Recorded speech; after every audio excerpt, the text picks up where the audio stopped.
Oke teh. Assalamualaikum warahmatullahi wabarakatuh. Apa kabar anak-anak? Semoga kita dalam keadaan sehat selalu. Pada semester Gazel ini, kita akan pelajari materi IPA Fisika tentang listrik statis dan listrik dinamis.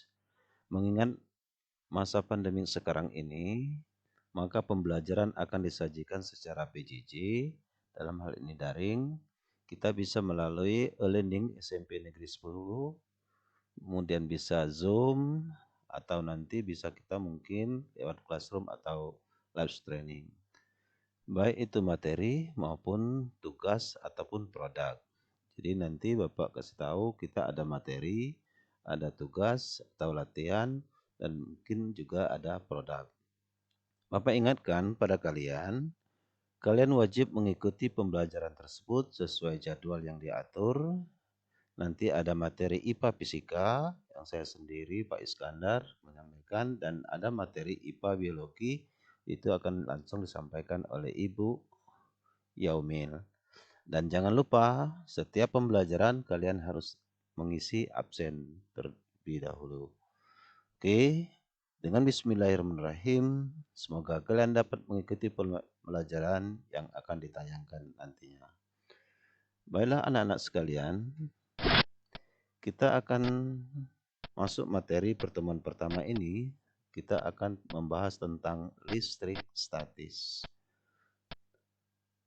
Pada listrik statis ini, kita akan melihat KD-KD yang kita lakukan adalah memahami konsep listrik statis dan gejalanya dalam kehidupan sehari-hari, termasuk kelistrikan pada sistem saraf dan hewan yang mengandung listrik. Itu KD yang akan kita lanjutkan.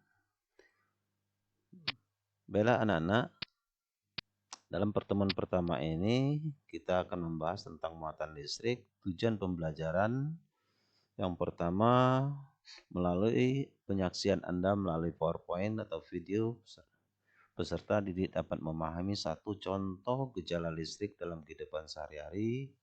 Dua, menganalisis jenis muatan benda jika saling digosokkan. Tiga, mengidentifikasi hasil jenis muatan benda. Baiklah anak-anak sekalian, perhatikan tayangan berikut.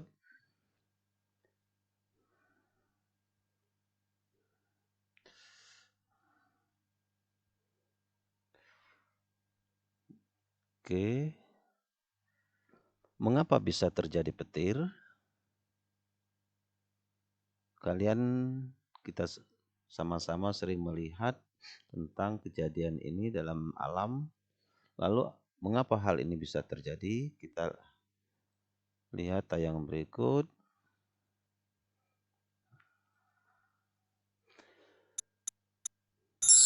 Listrik statis atau dikatakan listrik yang tidak mengalir. Nanti kita tahap berikutnya bicara tentang listrik dinamis. Listrik dinamis adalah listrik yang mengalir. Perhatikan tayangan ini, lihat. Di sana ada penggaris plastik, kemudian ada sobekan kertas kecil, lalu mengapa penggaris plastik yang digosok-gosokkan pada rambut dapat menarik kertas-kertas kecil?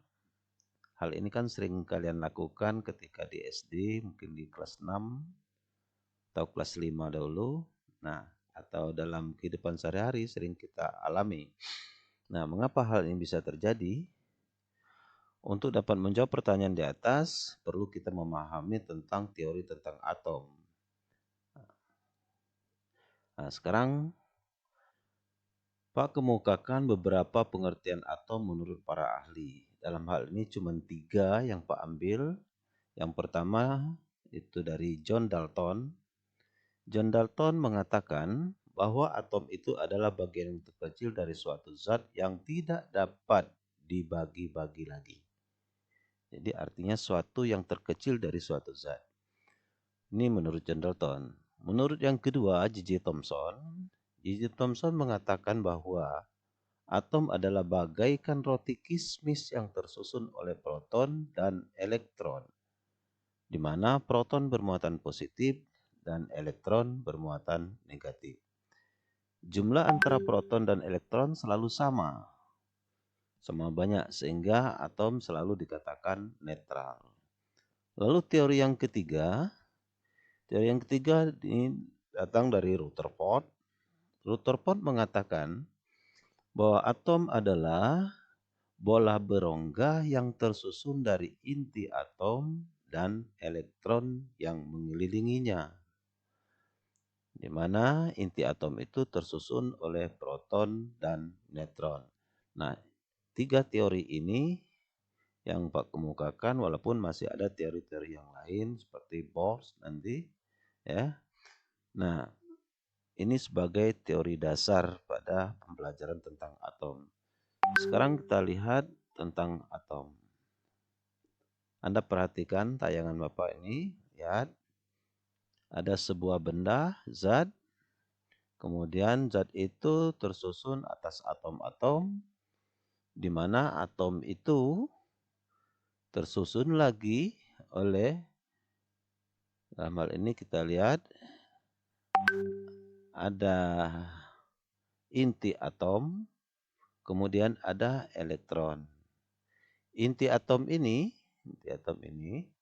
ya, ini tersusun oleh proton dan neutron. Ya. Lalu berarti partikel penyusun atom ini itu ada satu proton tadi. Proton ini bermuatan positif. 2 neutron. Neutron ini tidak bermuatan ya, neutron tidak bermuatan. Dan yang ketiga adalah elektron. Elektron bermuatan negatif.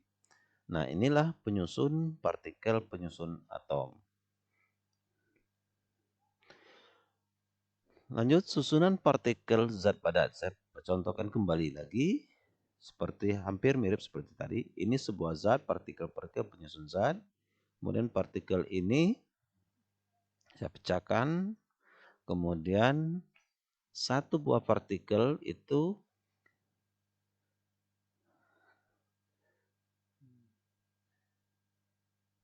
tersusun atas atom. Nah, di mana atom ini tadi menurut Rutherford itu terdiri dari inti atom, ya, inti atom, kemudian elektron.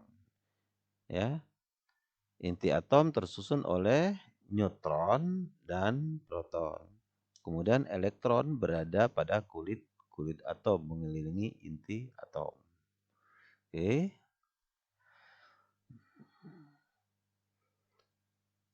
Sekarang Anda perhatikan tentang teori atom itu sendiri. Atom terdiri dari partikel-partikel antara lain. Oke. Satu proton. Proton bermuatan apa tadi? Positif.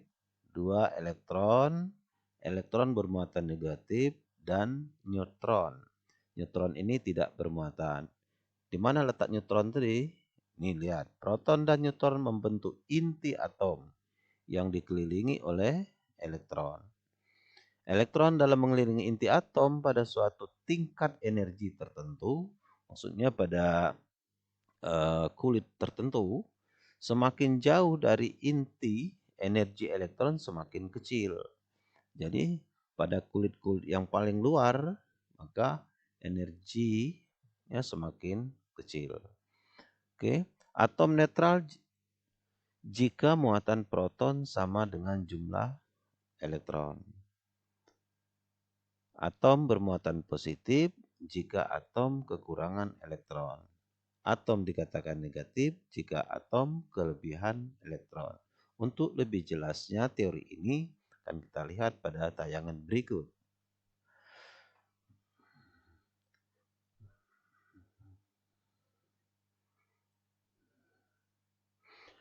Kita lihat tentang model atom. Ya, ini Pak contohkan atom hidrogen. Atom hidrogen itu, ini konfigurasi atom hidrogen, ya. Ini inti atom, lalu ada elektron. Hidrogen kalau Anda lihat di susunan berkala, susunan periodik, itu adalah memiliki nomor massa 1, nomor atom 1. Ya, nomor massa, nomor atom itu menunjukkan jumlah elektron atau jumlah proton. Nah, makanya atom hidrogen memiliki 1 elektron, ya, 1 elektron, dan memiliki 1 proton. Dia tidak memiliki neutron. Lalu contoh yang kedua, Pak contohkan atom helium. Atom helium di sini memiliki 2 neutron, nih, dan 2 proton. Kemudian dia memiliki juga 2 elektron yang mengelilingi pada inti atomnya. Itu atom helium. Berapakah jumlah proton pada atom helium di atas? Anda bisa hitung. Tadi Pak sudah katakan. Jadi protonnya ada 2, nih. Kemudian elektronnya juga ada 2 dan neutronnya juga ada 2. Oke. Berapakah jumlah elektron pada atom helium di atas? Bisa. Lalu seterusnya berapakah jumlah atom helium di atas? Apakah atom helium di atas bermuatan listrik? Coba. Tadi sudah dikatakan sebuah atom netral itu apabila dia memiliki jumlah proton dan elektron sama banyak. Sekarang berapa proton, berapa elektronnya? Nah, kalau ini sama maka kalian bisa jawab apakah benda helium ini bermuatan listrik atau tidak. Oke, jadi dia adalah atom yang netral. Oke. Sekarang kita lihat contoh yang ketiga. Contoh yang ketiga atom litium. Kalau kalian lihat susun berkala itu ada Li, ya. Litium Anda perhatikan berapakah jumlah proton pada atom litium di atas? Anda bisa hitung. 1, 2, 3. Oke. Kemudian berapakah jumlah elektron pada atom litium? Anda bisa lihat, hitung, ya. 1, 2, ya 3. Oke.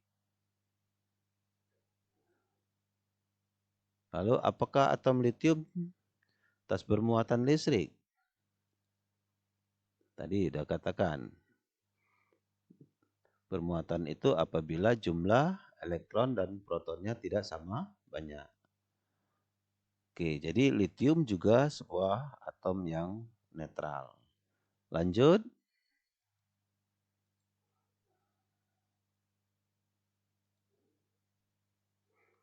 Kesimpulan, jika demikian, bila mana atom dikatakan netral? Atom dikatakan netral apabila memiliki jumlah proton dan elektronnya sama banyak. Oke, bagus. Lanjut, sekarang Pak contohkan lagi. Dalam hal ini muatan listrik pada atom. Kita perhatikan sini ada 2 buah atom, yaitu atom natrium. Atom natrium dalam hal ini dia memiliki 11 proton. Lalu juga ada atom klor, Cl, dia memiliki 17 proton. Ya. Nah, apakah atom natrium netral? Apakah atom klor juga netral?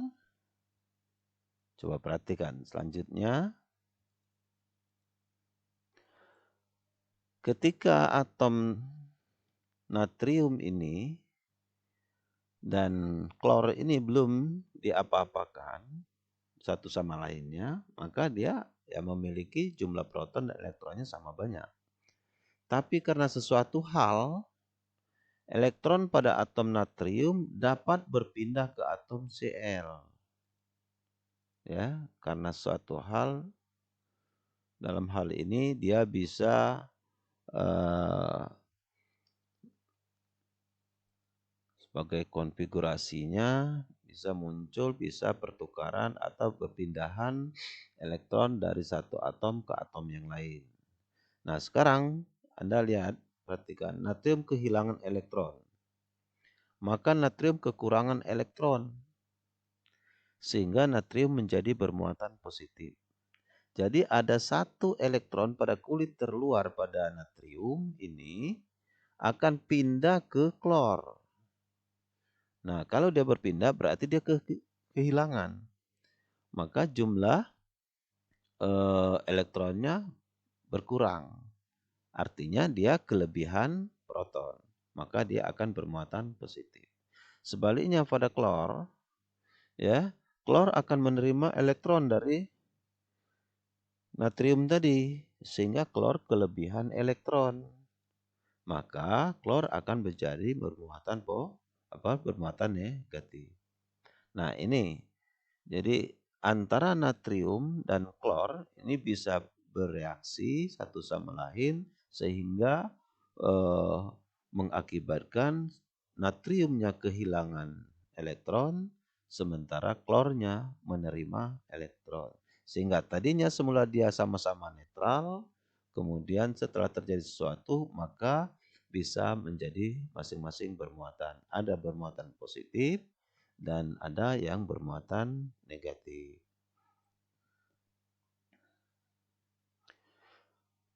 Dapat kita simpulkan, bila mana sebuah atom netral dapat menjadi bermuatan listrik, tadi katakan apabila atom itu melepas atau menerima elektron.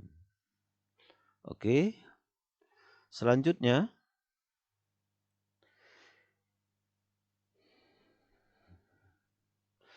bila mana sebuah atom netral dapat menjadi bermuatan positif. Tadi sudah kalian jawab ya. Jadi atom yang netral dapat bermuatan listrik bila dia melepas atau menerima elektron. Atau bisa bahasa lain apabila dia kekurangan atau kelebihan elektron. Oke. Lalu yang berikutnya, ada berapa jenis muatan listrik? Yaitu muatan positif dan muatan negatif. Jadi berapa jenis? 2. Oke, selanjutnya. Bila atom kehilangan elektron, maka atom tersebut akan kekurangan elektron dan menjadi bermuatan listrik jenis apa? Ayo. Jenis apa tadi? Kalau dia kehilangan elektron, kalian bisa jawab.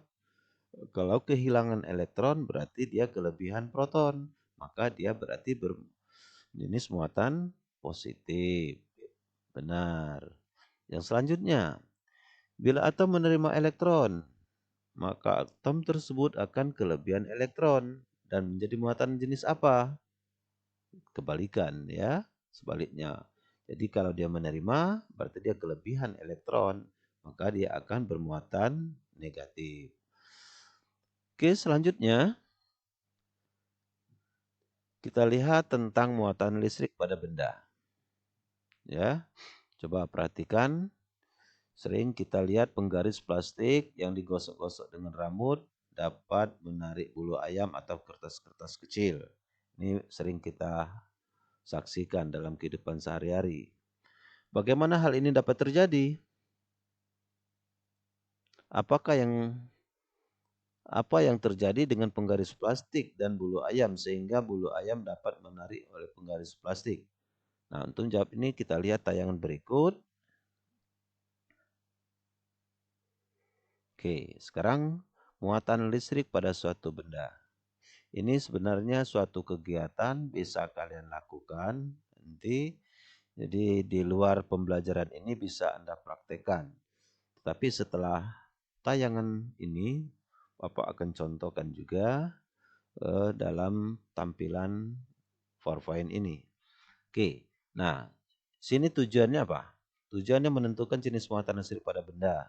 Nah ini perlu alat yang perlu kalian siapkan. Kaca, penggaris plastik, bisa kain sutra dan kain wol ya.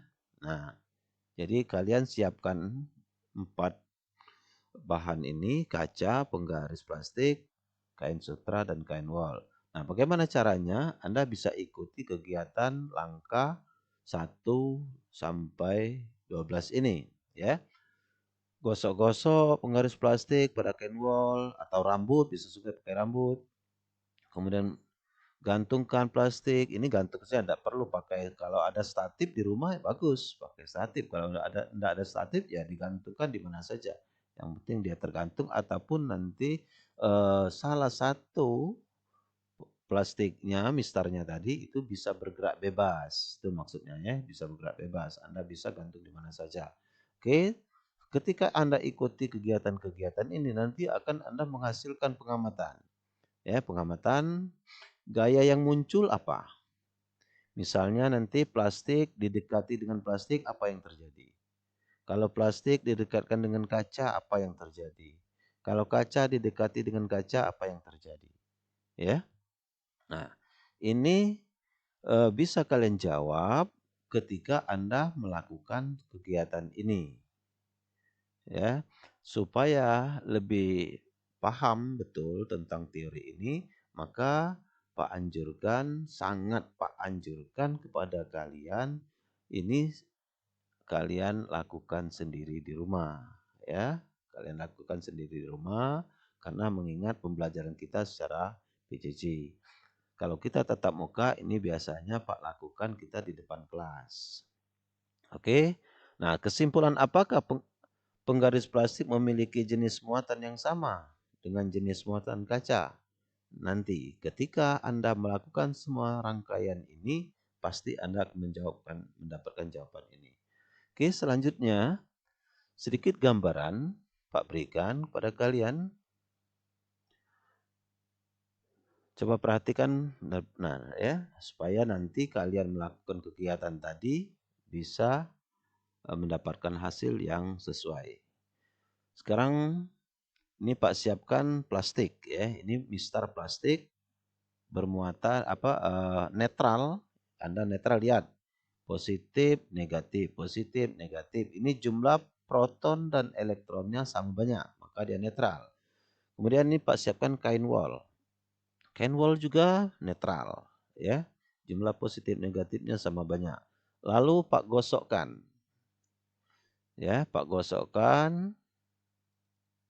Nih ya, digosok-gosok antara kain wol dengan plastik. Kemudian setelah digosok-gosok Anda perhatikan nih, lihat muatannya. Ya. Nah, begitu juga pada kain wol, lihat nih protonnya. Kelebihan proton, yang ini kelebihan elektron. Nah, plastik yang digosok-gosok dengan kain wol tadi, maka plastik akan menjadi bermuatan listrik negatif. Nah, ini lihat. Nah, karena elektron pada plastik ini pindah ke kain wol. Sehingga kain wol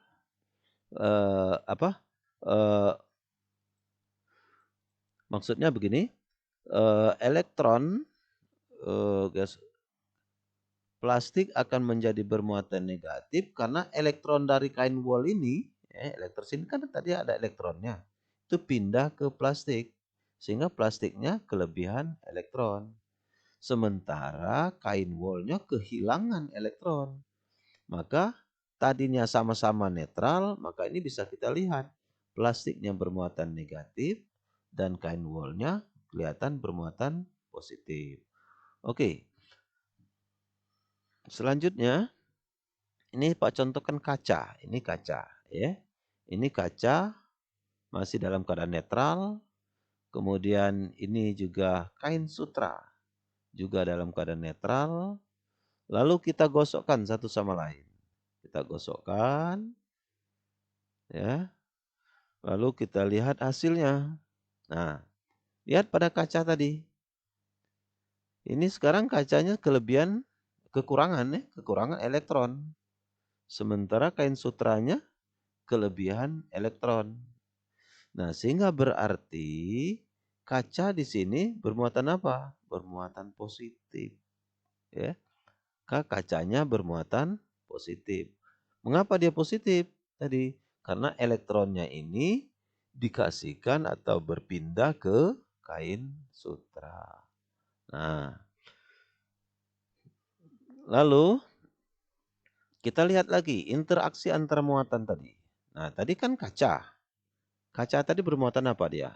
Positif, ya. Tadi kaca bermuatan positif.